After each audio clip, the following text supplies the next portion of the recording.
the chat function. So you'll just have to, Linda, you can interrupt me if there's stuff that pops up on the chat as we I'll go let along. you know. Yep. Okay, great. So normally I do this talk just on CAR T cell therapy, but now I think, we're seeing obviously a lot of side effects from checkpoint inhibitors as well. So I'm going to try to cover a lot in the next hour or so. These are my disclosures. I do consulting for a number of companies on the topic of toxicity of their products. And I will mention the off-label use of anakinra and zoltuximab for management of toxicity, but only a mention. There are no FDA-approved managements for neurotoxicity per se, but yes, that's all there. So, so these are the two topics. First, I think we understand that both of these are very exciting new types of toxicity. On the left, you can see CAR T cell therapy, and this is actually the warning label on the axicabtagene ciloleucel, which warns about cytokine release syndrome and neurotoxicity. And on the right, I put up a New York Times headline talking about the immune system unleashed by cancer therapies can attack organs. So on this hand, we're talking about immune checkpoint inhibitors such as pembrolizumab, nivolumab, and ipilimumab. So first with CAR T cell therapies, many of you have been exposed to these, primarily inpatient, but maybe outpatient as well. The prototypical chimeric antigen receptors are molecules that consist of an antigen recognition domain here called the scFv. The prototypical one was recognizing CD19, although now obviously in clinic, we have FDA-approved products targeting different antigens such as BCMA. And then we have other ones that are in development in clinical trials. This is the part of the molecule that binds the antigen, and then they all have an extracellular and transmembrane domain, and then co-stimulatory and activation domains. The important points just to remember are that you have the epitope binding domain, which is CD19 specific, for example, and then you'll hear me talk about through this talk CD28 or 41BB. This is referring to the co-stimulatory domain of the CAR molecule. And obviously the main, or the first CD19 CAR T cell molecules that were approved are axicabtagene ciloleucel, which is a CD28 CAR recognizing CD19, and then tisagenlecleucel, which is a 41BB CAR also targeting CD19. And you're all probably aware that this is an involved process in terms of getting this therapy to patients. Patients are first leukapheresed to isolate the T cells. These T cells are then shipped off to the company, which engineers them to express that CAR molecule that I showed you on the last slide, or one of the CAR molecules. And then the CAR T cells are modified and grown up in culture and expanded, and then infused back into the patient after the patient receives lymphodepleting chemotherapy, which is typically cyclophosphamide and fludarabine. Although you may notice recently in the past couple of months that patients haven't been receiving that preconditioning. They've been receiving bendamustine for the most part, or maybe cyclophosphamide alone in the case of BCMA, and that's because there is a fludarabine shortage, which I understand is supposed to be getting better. There are currently 6 FDA-approved CAR T cell products for 11 different indications. Most of these are CD19 CAR. You can see the indication here on the left, and then the product on the right. So the first, you have tisagenlecleucel. Fortunately, all these have like shortened names. So Tisacel for pediatric and young adults up to age 25 ALL, and Tisacel is also used for adults with relapsed refractory large B-cell lymphoma. Axicel is another product used for this indication, and Lysacel. And then there are products also for follicular lymphoma, mantle cell lymphoma, adults with ALL. And then at the bottom here are the 2 most recently approved products for multiple myeloma. And these are products which target not CD19, but another antigen called B-cell maturation antigen, also known as BCMA. So you can see these are a lot of recent FDA approvals, and we're going to be seeing more and more of these patients coming through our centers being treated. These are very potent therapies. I'm not going to go too much into the clinical trials that led to their approval, but needless to say that they were approved in the relapsed refractory setting because they showed excellent efficacy in really often refractory disease. So many of these patients who entered these clinical trials were heavily pre-treated and didn't have a lot of therapeutic options, and there have been excellent responses. But they are associated with unique toxicities. Again, the main ones being cytokine release syndrome and neurologic toxicities as well. And because of these toxicities, many patients require ICU management. Some fatalities have occurred. All centers that administer these therapies have to go through a risk evaluation and mitigation strategy, or REMS, that's mandated for all prescribers of this therapy for CRS and neurotoxicity. This means that there are dedicated prescribers who are trained in toxicity management, and that hospitals and clinics that administer these therapies have access to tocilizumab. Why tocilizumab? Well, tocilizumab is actually also FDA approved for the management of cytokine release syndrome, but not, as we will talk about, neurotoxicity. So I always like to start with a clinical case, and the second part of this talk will also have clinical cases related to checkpoint inhibitors. This is a typical situation that we have where we encounter a patient, 54-year-old man with relapsed refractory diffuse large B-cell lymphoma. He's had multiple lines of chemotherapy, even a stem cell transplant, but he's relapsed with recurrence of disease in the bone. So he receives flu-cy conditioning. Actually, initially it's delayed due to a new pneumonia, which is treated with antibiotics. There is a sense that patients who have baseline inflammatory milieu and who are infected are at increased risk of both cytokine release syndrome and neurologic toxicity. He's also noted to be hypoxemic while sleeping, and he's diagnosed with obstructive sleep apnea. So that's also an important thing to recognize as well.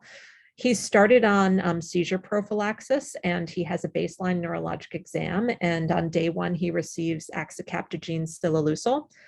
On day 3, he starts to have fevers, and he's cultured, and antibiotics are started, even though the sense is that this is probably the beginning of cytokine release syndrome.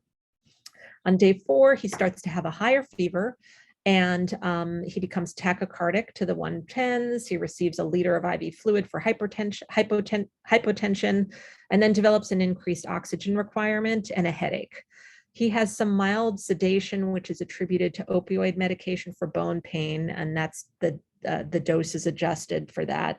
And his mental status actually is normal, and as is his neurologic exam, but he is considered to have grade 2 cytokine release syndrome. So tocilizumab is administered, and his fever, tachycardia, and hypoxia all improve. But the next day, he develops perseverative stuttering speech, bilateral arm tremor, inattention, slight lethargy, and he has some spontaneous eye closing after 15 minutes if he's not stimulated. He's taken for a CAT scan due to his brain due to the change in the clinical status, and he's also hooked up to EEG. And there are no seizures, and the head CT is negative. He is started on dexamethasone. He's receiving a single dose of 10 milligrams, and he's transferred to the ICU. His transient word finding difficulty then becomes worse, and he progresses over the course of a couple of hours to being nonverbal while awake. He's not following commands, and his ICE score is 0. So we're going to get into what that is. He then develops further depressed level of consciousness, arousable only to persistent tactile stimulus. He's considered to have ICANS grade 3. And he's also noted to be hyponatremic at this time. So he receives a dose of dexamethasone 20 milligrams, followed by 10 milligrams every 6 hours. And the next day, he's more awake. He still has global aphasia and myoclonus. He undergoes an LP. The opening pressure is normal, and he has a normal cell count, but an elevated protein. And 2 hours later, and again, he's continued on corticosteroids. His mental status is returned to baseline. His ICE score is 10. but waxes and wanes. It waxes and wanes between like 7 and 10 over the next several days. Nevertheless, the steroids are tapered over 2 days. And his mild word finding difficulties and confusion resolve and return to the baseline by day 12. So a few points are illustrated by this case. I mean, I think those of us in the hospital who've seen these patients, this can be a pretty typical course. We've learned that tocilizumab and corticosteroids can rapidly resolve most cases of cytokine release syndrome. Neurotoxicity can occur after CRS is completely resolved. In this case, it was only after 1 day after, but often we'll see neurotoxicity develop, 2 or even 5 days later. And then sometimes it completely overlaps with cytokine release syndrome. We've learned that tocilizumab does not resolve severe neurotoxicity, and corticosteroids instead are what are typically used for management, although some cases, especially mild cases, can resolve without them. And we also are increasingly appreciating the importance of addressing issues that may interfere with assessment and management of CRS and neurotoxicity, such as addressing underlying infections, treating them before treating the patient with the CAR T cells, and addressing finding optimal pain regimens beforehand.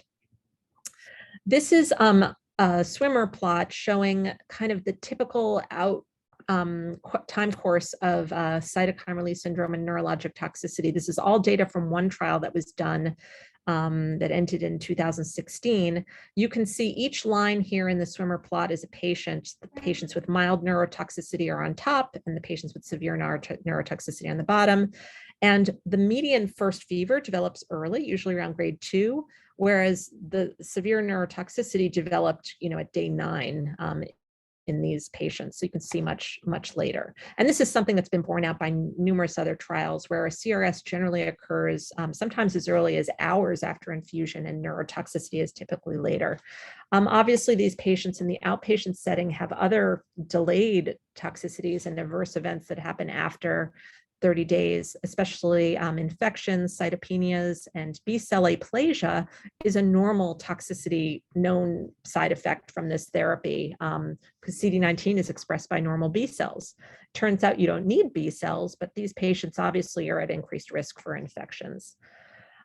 So when neurotoxicity was first witnessed or seen in the clinic, it was kind of lumped together with cytokine release syndrome, but we now consider it to be its own entity. It really is a global encephalopathy characterized by aphasia. Tremor is very common, although it's not used in the official grading guidelines, but it can be a clue. The patients can have alteration in mental status, including obtundation in the severest situations, seizure and seizure-like activity, hallucinations, delirium, and in rare cases, there has been rapid onset cerebral edema. And you might also hear neurotoxicity referred to as immune effector cell-associated neurotoxicity syndrome, or ICANS. And that really is because the symptoms really can be very similar and are also similar to what are seen with some of the bispecific antibody treatments targeting CD19.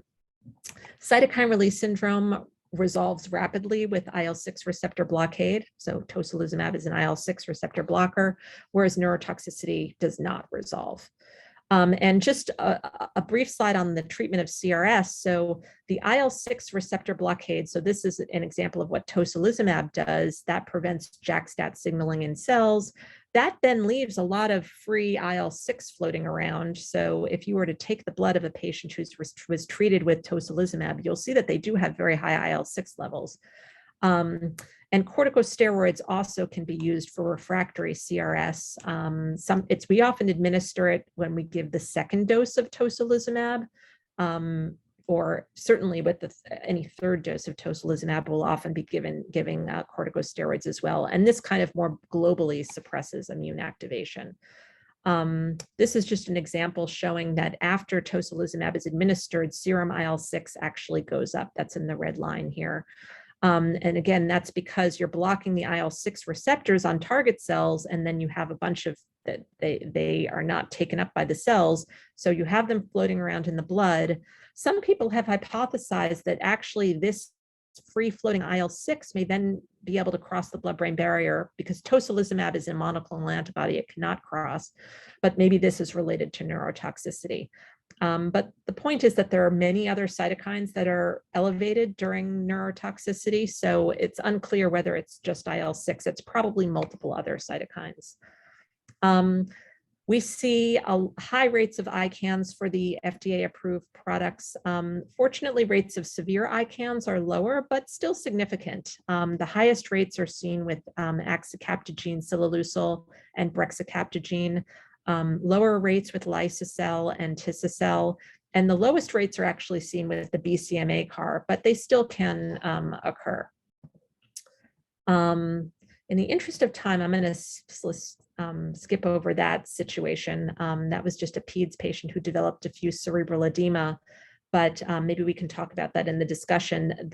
In those situations, in that case, one of the early signs that the patient was developing neurologic changes was that he developed really new onset and quite severe hyponatremia. So just, I think as neurologists, we know to kind of watch the sodium, that hyponatremia in and of itself can lead to cerebral edema. So that's just something to be on the lookout for. And certainly also that declining level of consciousness without another cause is a concerning sign. That's why the guidelines actually include measurements of level of consciousness. That lumbar puncture can be helpful for measuring opening pressure and also diverting CSF, similar like to what we do with our lepto patients. And also just understanding the characteristics of the CAR and the risk factors of the patient you're dealing with. For example, I showed you before that, let's go back, idacaptagene and ciltacabtagene have lower rates of neurotoxicity or ICANS. So you're going to be a little less worried about those patients, whereas brexacabtagene in particular, you can see the levels get very high. I do want to just go back quickly and point out that this line here, this ZUMA-1 SMS cohort, in this cohort, they were trying to reduce toxicity. So they actually gave tocilizumab prophylactically to these patients. And you can see that this approach significantly reduced the rates of grade 3 or greater CRS, but ICANS was not changed. Actually, it was even higher, and one of the patients even developed a few fatal cerebral edema. So tocilizumab, if there's one thing you learn from this talk, tocilizumab in isolation should not be used to treat neurologic toxicity. Okay. It's important to know some of the patient factors that contribute to toxicity. Certainly certain types of malignancies and patients who have a high disease burden are at increased risk. So patients with ALL tend to get more toxicity than patients with lymphoma or multiple myeloma. Patients who have a very high disease burden, whether that be measured by bone marrow biopsy, the percent of blasts there, or in the case of lymphoma, elevated LDH or their tumor volume on FDG PET. If you see that the patient has a high toxicity, has a high disease burden, you should be aware that that patient might be at increased risk. And I think we've gotten better at reducing risk by actually trying to optimize the bridging therapy of patients and trying to get their disease to as low a level as possible. So this is really being done on the BMT and the lymphoma and leukemia services. They really are trying to figure out optimal bridging, and there are even clinical trials looking at novel methods such as radiation, for example. Pre-existing inflammation or anything that causes endothelial cell activation, such as infection, can be a risk, whether that be C. diff, a viral infection, a pneumonia. So treating that before the patients are treated with CAR is important. And prior CRS is the other thing. So a patient who develops severe cytokine release syndrome and ends up in the ICU for that probably is at increased risk for severe ICANS as well. And that's been shown over numerous studies. We know that ICANS is associated with higher peak CAR T cell expansion in the blood. And we're talking about the neurologic system. So what about the CSF? Well, it turns out that the CAR traffic to the cerebrospinal fluid of all patients, whether or not they develop neurotoxicity. And there doesn't seem to be a correlation between the amount of CAR that traffic to the CNS and the toxicity development. It really appears to be what they're doing in the blood. That's actually a good thing that the CAR are trafficking to the CSF, since we know that for hematologic malignancies, that's often a site of disease. Again, as I mentioned, patients who develop more profound CRS, earlier onset of fever, higher CRP, have an increased risk of severe neurotoxicity. So the patients who are developing severe neurotoxicity are in the red. Again, these patients are developing neurotox at around day 9. So the CRP is usually peaking much before that. But if you see that a patient has had high fever, intractable fever, really high CRP, you should look out. I mean, that's a patient who might run into issues later on.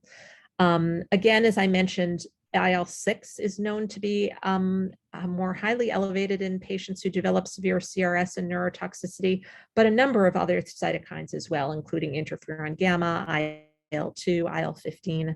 None of these can be measured in the clinical lab, other than we do have a sepsis cytokine panel, which can measure IL-6 and IL-1 and IL-10 and TNF-alpha, but none of those are really actionable, that we don't usually receive them back in time to be actionable. So really it's the bedside assessment of the patient, which I'm going to get into. There are neuroimaging changes that happen during ICANS. We're looking at some of these in a clinical trial where we're doing functional resting state MRI imaging. Sometimes patients who develop transient neurologic changes have FDG PET changes. We have seen some MRI changes. These are some published changes, but MRI imaging is usually normal. It is important to consider getting an MRI, and that can even be one without contrast, a rapid MRI, just to rule out stroke or cerebral edema in a patient who's severely impaired. Certainly getting a non-contrast head CT in a patient with a mental status change is important to rule out bleed. Many of these patients are thrombocytopenic, but the imaging is usually normal. When we've looked, we have seen evidence of blood-brain barrier breakdown in these patients. So when we do spinal taps, as we saw in the case that I showed you, they often have elevated CSF protein.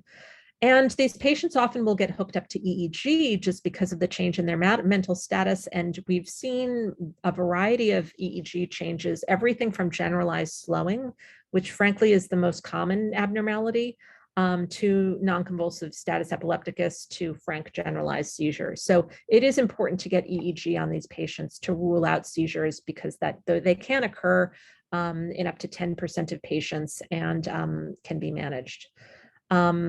So the ASTCT is the grading that's currently used at our center and at most centers for grading toxicity. This is for CRS. You can see that the algorithm really grades toxicity, cytokine release syndrome, on whether there's a temperature, whether there's hypotension, and whether there's hypoxia.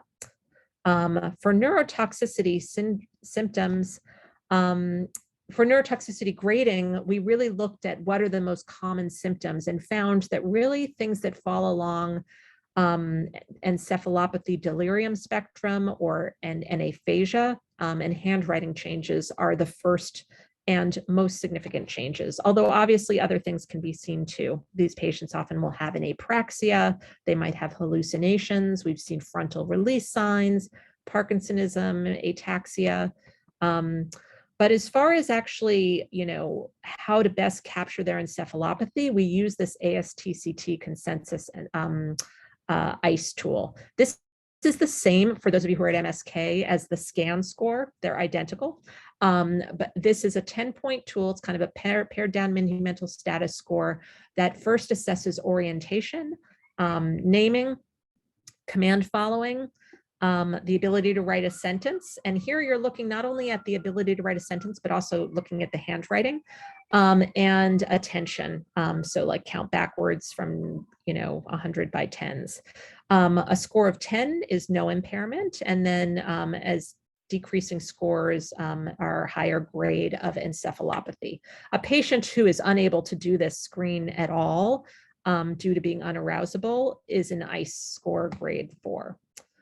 Oh, I don't have there's an important slide missing here. Sorry about that. So basically, that's only part of the grading. So the ICE score is one component of the grading, but then other components are whether or not the patient has a seizure. So a generalized seizure with return to baseline would be a grade 3. A generalized or a subclinical seizure on EEG with return to baseline would be a grade 3, and then without return to baseline would be a grade 4. Depressed level of consciousness and the presence of cerebral edema. So again, all of those can be found actually in this reference, which Linda, I can send out to you also so that you can send around. The management of ICANS, there fortunately are a number of algorithms to help for management. I think the most important thing is getting a baseline exam that usually includes just a basic neurologic exam and the ICE score. At most centers, ICE scores are performed twice a day at least, and neurologic consult at the first sign of neurotoxicity. Patients who do develop the changes should have an MRI of the brain or a CAT scan if not feasible for an MRI for any grade 2 or greater neurotoxicity, as well as an EEG. We often will try to do a diagnostic LP for grade 3 to 4 ICANS and strongly consider it for grade 2. If it's safe to do so. Some of these patients are very thrombocytopenic, so if it's not safe and they're not able to get transfused to an adequate platelet level, or if there's some other reason they're too agitated, obviously it would need to be deferred. And then obviously also caution with prescribing medications that can cause CNS depression, aside from those needed for seizure prophylaxis or management. We will often start administering corticosteroids, certainly for patients with severe toxicity, grade 3 and 4, but sometimes increasingly we're moving to doing it for grade 2 as well, really with the understanding that you can often get away with a couple of doses of dexamethasone and then a rapid taper if you treat a little bit earlier. There also seem to be some product-specific recommendations. So some of the products which have a CD28 co-stimulatory domain, we would definitely recommend starting dexamethasone's treatment at grade 2, whereas some of the other products you might wait a little bit more to grade 3. So again, that's for the Axicel and Brexicel. You might also escalate to pulse dose methylprednisolone for grade 3. In our center, we often wait till grade 4, but some centers do use it a little bit easier. Steroids, if they're used, it's recommended to administer at least 2 doses and employ a fast taper. And levetiracetam is recommended for the management of seizures. So where are these guidelines coming from? These are all expert consensus guidelines. There are multiple publications have these. So this is from the Society of Immunotherapy of Cancer that can be found online. And then the NCCN also has guidelines for CAR T cell management. So won't the steroids kill the CAR T cells? Well, it's clear that patients can receive steroids for toxicity management and still have excellent responses, but there have been a number of studies now showing that patients who receive a high cumulative dose and a long duration and earlier steroids of higher cumulative dose and long duration have decreased overall survival and progression-free survival. So what is a long dose, a long duration? Basically over 7 days. Cumulative dose is usually pretty high. It's the dexamethasone equivalent dose of almost 200 milligrams. That's considered high. And timing is really starting before I'm trying to see if I have this, before day 7. So some other thoughts on toxicity management. Many groups are looking at other ways other than corticosteroids to manage toxicity. Here at MSK, we've been using anakinra, both for the management of severe toxicity once it occurs. And we also have a prophylactic clinical trial that has just finished accruing, where we used anakinra at first fever for patients for toxicity management. So those results are being analyzed right now. So hopefully we'll have some better idea if anakinra can be helpful. There has been some preliminary data that has been presented suggesting that anakinra given at first fever can be helpful for reducing the dose of and duration of steroids. GM-CSF is another inhibition, is another approach, and also direct blockade of IL-6 using a molecule called siltuximab is being explored in another clinical trial. The other things we can do to support our patients who developed CAR T cell toxicity is really do things that help to support the vascular endothelium. It's really thought that the blood-brain barrier is important here. So this might be the way that corticosteroids are actually helpful, are by shoring up the blood-brain barrier.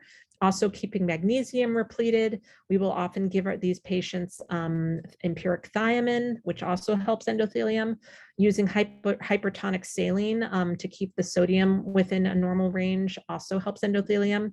And there is a clinical trial using a molecule called defibrotide, which also helps vascular endothelium. And we use prophylactic or early anti-seizure medication only for the CAR T cells that are known to be associated with ICANS. So some centers do not use prophylactic Keppra, for example, for patients who are receiving BCMA CAR. We do at our center. The final thing just to be aware of, just since you're all, on the front lines of this, is that there is emerging data suggesting new manifestations of ICANS with either prolonged timelines or atypical features. In particular, with the BCMA CAR, it was recently reported that some patients develop this kind of delayed onset toxicity, which are called movement or neurocognitive disorders. And it looks like a Parkinsonism syndrome that develops usually by around day 30 or later. You could see this is the brain shears going out to day 108. So, being able to be on the lookout for this, as well, I think underscores the importance of survivorship. So here at MSK, we're actually starting a survivorship clinic for patients receiving CAR T cell therapy. And I think it will be important to really understand the scopes of these and other delayed toxicities, which maybe just haven't been recognized in the clinical trials. So in conclusion, CAR T cell therapy is expanding in scope and complexity. The clinical efficacy comes at the cost of unique and serious toxicities. The ASTCT grading is really being used as kind of like the gold standard for grading. And then there are multiple management algorithms that hopefully can improve patient outcomes. But as products and indications expand, there may be atypical presentations, including delayed timing that's seen. So certainly there's a lot of work being done to try to understand the mechanism of the toxicities to try to reduce the burden on patients. So now I'm going to completely switch gears and talk about immune checkpoint inhibitors. So here are some examples. We obviously have checkpoint inhibitors targeting CTLA-4, anti-PD-1, and anti-PD-L1. These are just the names of some of the drugs that might be familiar to you. For anti-CTLA-4, it's ipilimumab, anti-PD-1, pembrolizumab, nivolumab, cemiplimab, and for PD-L1, atezolizumab, avelumab, and durvalumab. How do these work? Well, for CTLA-4, the primary mechanism of action is thought to take place in the lymph node. So CTLA-4 is normally expressed by T cells and binds to B7 on dendritic cells. And that's how this T cells actually gets suppressed. It suppresses signal 2, which then leads to a suppression of T cell activation. But if you have a molecule that blocks that, you're basically allowing this signal to go and the T cell to become activated. PD-1 blocking drugs, including anti-PD-L1 and anti-PD-1, normally these work by inhibiting T cell killing of the tumor cells. So these are kind of at the tumor microenvironment. So this is the T cell, it expresses PD-1, the tumor cell expresses PD-L1, And what you can see here is that the anti-PD-1 molecule here blocks the PD-1 on the T cell, or the anti-PDL1 may block the PDL1 on the tumor cell, and really lets this reaction take off and allows the T cell killing of the tumor cell. So obviously that's great. That's a different approach than CAR T cells, where you're kind of taking things out and genetically modifying. You're basically here releasing the brakes and letting the endogenous T cells go. But with that comes a whole bunch of problems. You get all these itises. You can get lots of inflammation that's kind of bystander, really affecting almost any organ tissue, including the skin, the gut, the lung, endocrine organs such as the thyroid, and then obviously the nervous system as well. So neurologic IRAEs, they're rather unpredictable. Sometimes they can be really lasting, almost permanent, and they can be occasionally fatal. At first, they're rather rare compared to some of the other immune-related adverse events. So first, were really only captured in case reports, and then they started to be appreciated more in case series. Again, the larger case series suggests that they occur in about 1.5% of treated patients, but they're among the more serious events. So here you can see in this review, looking at events that are the most, that are fatal, the big ones are myocarditis, but then you can see myositis and neurologic are also, the fatality rates are on the higher side. So if you consider muscle part of the nervous system, which some people do, when you loop these together, that becomes pretty clinically significant. The first step in management is really early recognition of these toxicities. And this can be a little more challenging because the symptoms can be pretty diverse. We really wanted to understand how diverse these were. So Dr. Milani, when she was here at MSK, she was a neuro-oncology fellow and then junior faculty. I worked with her and we identified all adult patients at MSK treated with these checkpoint inhibitors, and did a chart review and came up with 81 patients who developed severe neurologic toxicities after looking at evaluable patients after exclusion criteria. And we saw that among these patients, the phenotypes were very diverse. Some of them affected the central nervous system, some affected the peripheral nervous system. So by peripheral nervous system, we're talking about peripheral nerves, neuromuscular junction, and muscle, and nervous system, brain, and spinal cord. So you can see the breakdown here. We had sensory neuropathies, more severe motor neuropathies, some resembling Guillain-Barré syndrome, myasthenia gravis, and myositis. For the central nervous system toxicity, the most common ones were encephalitis and aseptic meningitis, but we also saw some others, including paraneoplastic neurologic syndromes. A few things were interesting. First, the incidence was about 1.67%, so that's similar to what's been seen in some other studies, so pretty low, but again, these were pretty serious events. The time to onset ranged from 3 days to 17 months, but the median was after the first 2 doses. So really within the first 8 to 12 weeks was when we were seeing most of these toxicities. And the presentations, obviously, since we're talking about the central and the peripheral nervous system, really varied. Everything from headache to a foot drop to facial weakness, muscle pain, muscle fatigue, altered mental status, again, depending upon what was being affected. The most important thing to remember is that this is probably still, just given the rarity, a diagnosis of exclusion. You really need to rule out CNS metastasis, stroke, infection. And the things that can be really helpful are there should be a compatible history and temporal onset of neurologic signs or symptoms or new worsening symptoms after administration of a checkpoint inhibitor.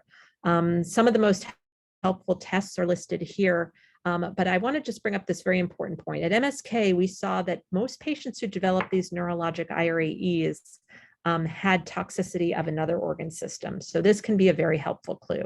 The other thing that can be very helpful is that most patients actually are having an ongoing positive tumor response at the time of toxicity, which can also be helpful. So I want to go through a couple of cases. The first is a patient with a headache. So this is a 55-year-old woman with metastatic melanoma. She starts ipilimumab and nivolumab for her melanoma. After 3 doses, she develops a fever at home, diffuse severe headache, neck stiffness, vomiting, and photophobia. She's able to provide a clear history, so there's no confusion, and she has arthralgias. So what's our differential here? Well, obviously, we're worried about a meningitis, maybe infectious, bacterial, or viral. Also, we see that she got immunotherapy, so maybe immune-mediated hypophysitis or inflammation of the pituitary, which can cause headache, or leptomeningeal metastasis. I mean, she has melanoma. So she's admitted to MSK. She has a normal MRI brain, and she undergoes a lumbar puncture. And this shows 63 whites with a lymphocyte predominance, 6 reds, normal glucose, and an elevated protein of 113. Her cultures and her cytology are negative. Actually, and on the cytology, in addition to saying no malignant cells, it also notes lymphocytes. So she's presumed to have an immunotherapy side effect. She's treated with dexamethasone, which is tapered over the course of the month, and she has a complete resolution of her symptoms. So this is aseptic meningitis. It really is characterized by a lot of what we see in other meningitis, including headache, neck stiffness, photophobia. I've seen patients even present with kind of a pressure wave type syndrome of headache, like what we see with lepto. Again, underscoring the importance of checking CSF. So I wouldn't say consider lumbar puncture here. I would say strongly consider or recommend lumbar puncture, just because you have to rule out these other things. Often MRI brain first, considering looking at the pituitary as well. AM cortisol and ACTH to rule out adrenal insufficiency is a good idea. And what you see is typically inflammatory on the CSF. You should probably consider treating with antivirals and even consider other antimicrobials, antibacterials until the cultures and viral PCRs return negative. Oops. But this is actually exquisitely responsive to corticosteroids. So you can get away often with a 0.5 mg per kg of prednisone or methylprednisolone that can be tapered over a month. And interestingly, these aseptic meningitis may not recur with rechallenge. It sometimes does, but not always. And if it does recur, it usually is, again, very responsive to steroids. It does seem to be more common with regimens that contain ipilimumab rather than PD-1 or PD-L1 monotherapy, although it can be seen with that as well. Okay, second case, disorientation and memory loss. Oh, that's funny. Sorry about that. This is a 67-year-old man with bladder cancer who starts treatment with nivolumab.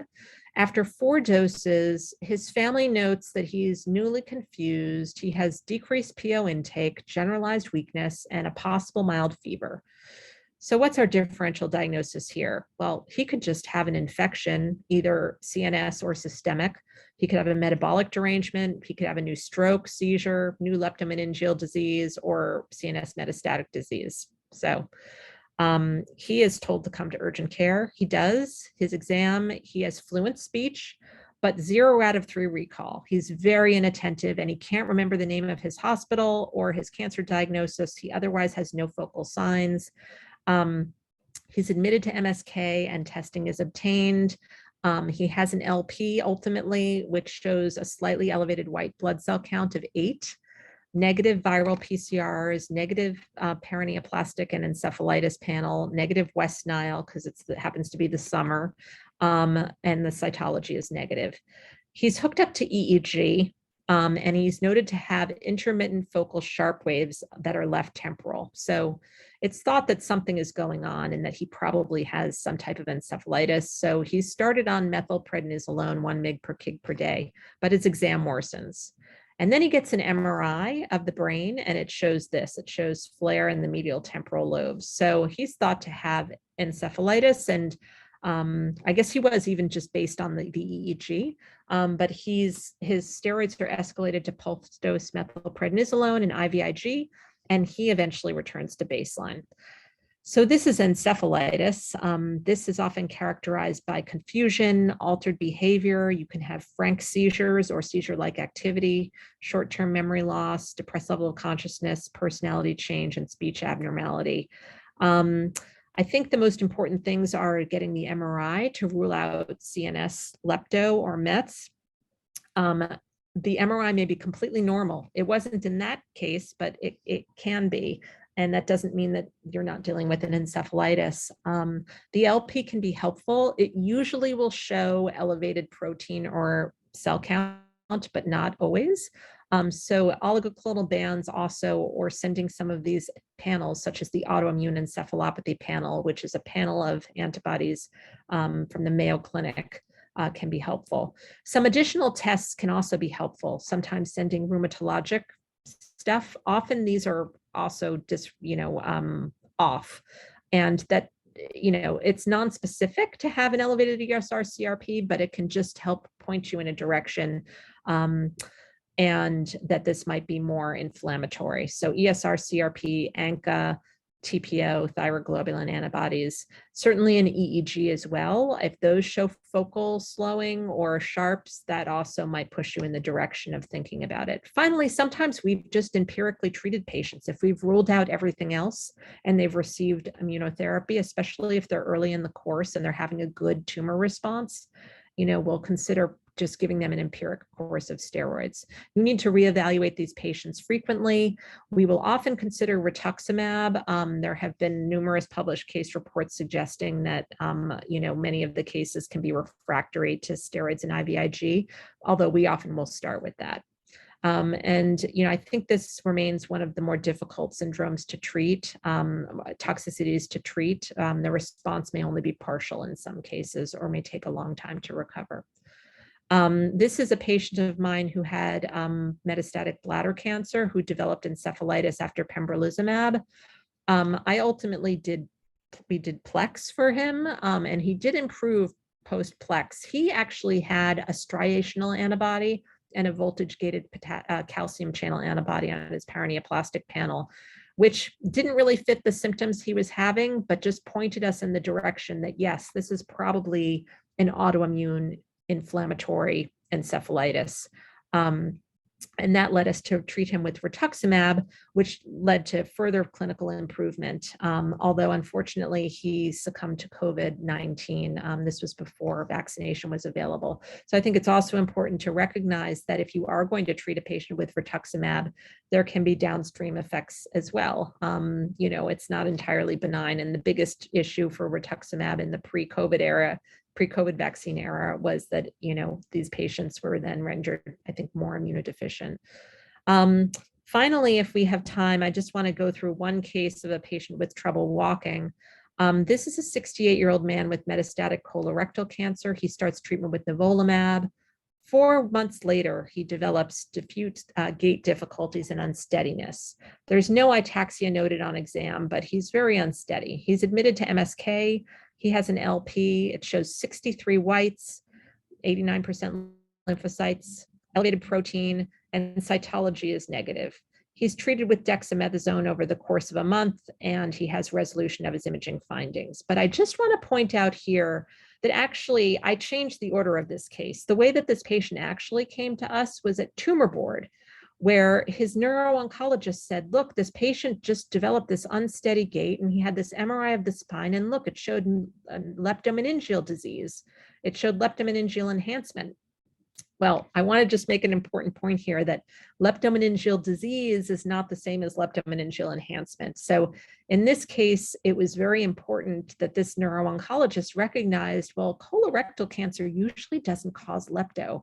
So maybe it could be something else. And then, decided, well, let's empirically treat with, the tumor board said, let's not radiate him. This is probably inflammation. Let's treat with steroids first. And in fact, when the patient did actually improve. So I think it's critical in these cases where we see, leptomeningeal enhancement, even if there are neurologic symptoms that might be attributed to it, if a patient has received immunotherapy, they really need to get an LP as well. This, I think, is especially becoming more apparent as patients with breast cancer now, thanks to the Keynote trial, are being treated with neoadjuvant Keytruda. And we know that breast cancer can frequently metastasize to the leptomeninges. But so you might be seeing more of these abnormalities, but that doesn't necessarily mean that patients have lepto. So it's really critical to get the input from neuro-oncology, but then also to get the lumbar puncture. And I will say that sometimes the CSF report will say atypical cells, or mitotic cells. That doesn't necessarily mean that they're cancer cells, because activated immune cells also can divide and be mitotic, and can look atypical. Okay, I'm going to skip over this, only to say that, I want to just point out one thing. So patients often can present, say, for example, with a chief complaint of trouble walking, shortness of breath, facial weakness, double vision, and that might be myasthenia gravis. But it's important also to recognize that we're seeing many patients who have this overlapping or concomitant toxicity of myasthenia gravis, myositis, and myocarditis. So really, when you suspect one, you should send workup for all three. I'm seeing a lot of patients now developing myositis, and the signs can be pretty subtle. They're often thought to have hepatic toxicity because their AST and ALT are elevated, but in fact, that's probably coming from muscle. And sometimes their only report is that they have their legs feel very tired, like they just ran a marathon. So they won't tell you it's like leg pain. They'll just say it's tired. So definitely send a CPK and an aldolase and a troponin for those patients. I often will send a striated muscle antibody as well. I'm just going to go, in the interest of time, and skip here to the approach to classification of neurologic IRAE. This is a great paper, which I can also forward to Linda so she can send around, that first says, patient develops new or worsening neurologic symptoms. Is the timing consistent with an immune-related adverse event? So the timing, unfortunately, can be complicated because these events can occur even after a patient has stopped immunotherapy, especially I think as these therapies are being combined with chemotherapy. It can be confusing. But if a patient has if their immunotherapy was like 3 treatments ago, I think it becomes less likely. If they were just started on treatment like 4 doses ago and they're developing new neurologic symptoms, I think it's more concerning. I think that the second step is to define whether it's CNS syndrome or a PNS syndrome, and then classify it. And then for each syndrome, there are certain things that you can do, determine the severity, and the subtype of the syndrome, the level of diagnostic certainty. That can certainly be harder for things like encephalitis, but might be a lot easier for things like aseptic meningitis, or myositis, for example, where you could get an EMG nerve conduction study or a muscle biopsy. The general principles are neurologic consults if the symptoms are grade 2 or higher. Or if anyone is unsure, you can always reach out to me, and hospitalize the patient if they have moderate to severe symptoms or they're progressing rapidly. Again, there are multiple published guidelines on how to manage these. These are managing all IRAEs, not just neurologic. But in general, the workup includes CBC and metabolic panels, MRI brain and spine with and without contrast, obviously to image the part of the nervous system that's affected. Antibody panels such as paraneoplastic, autoimmune encephalitis, or myasthenia gravis panels can be helpful. Lumbar puncture, especially to rule out leptomeningeal metastasis, but then also infection. EEG for altered mental status, and EMG nerve conduction studies, especially for the peripheral events. For management, generally, we do neuroconsult for grade 2 or higher. Supportive care or just symptomatic treatment may be sufficient for grade 1 toxicity, but we'll often administer steroids for anything grade 2 or higher. You can start low and just plan to reassess the patient at a short interval, meaning like within 24 hours But if they're getting worse or not getting better, consider going higher in the dose. For severe cases, we will often use, we'll sometimes even use pulse dose steroids, IVIG or Plex. Certainly for Guillain-Barré syndrome and encephalitis, we consider doing Plex, we consider doing IVIG along with pulse dose steroids. There have been case reports with using other agents such as natalizumab or other steroid-sparing agents, but none have been proven or validated. Again, these are rare, so it's hard to do clinical trials with these. So in conclusion, neurologic IRE are diverse. They can affect the central and peripheral nervous system. Generally, the peripheral nervous system events are seen more than the central, although inpatient, you could be seeing both. They're infrequent but potentially fatal, and they should be considered in all patients with neurologic symptoms on IO therapy. But again, you need to also consider the differential. And symptoms may occur after one dose or after the ICP is completed. They tend to be associated with immune-related adverse events affecting other organs. And some respond very well to corticosteroids, especially in isolated mononeuropathy, aseptic meningitis, but others such as Guillain-Barré syndrome, encephalitis, myasthenia gravis might require higher doses of pulse steroids or consideration of IVIG. Retreatment after patients develop these events is a big question. It might be possible in some cases, but really needs to be carefully considered because often about 60% of patients will have recurrence of some toxicity. Treating the IRAE does not appear to compromise anti-tumor efficacy, even if done relatively early. So in sum, you can see that there's a lot to think about. And I would just like to thank all the services that see these patients. And I'll add to this now increasingly, outpatient services in newly created survivorship service for CAR T cell patients. And I'll take any questions you have.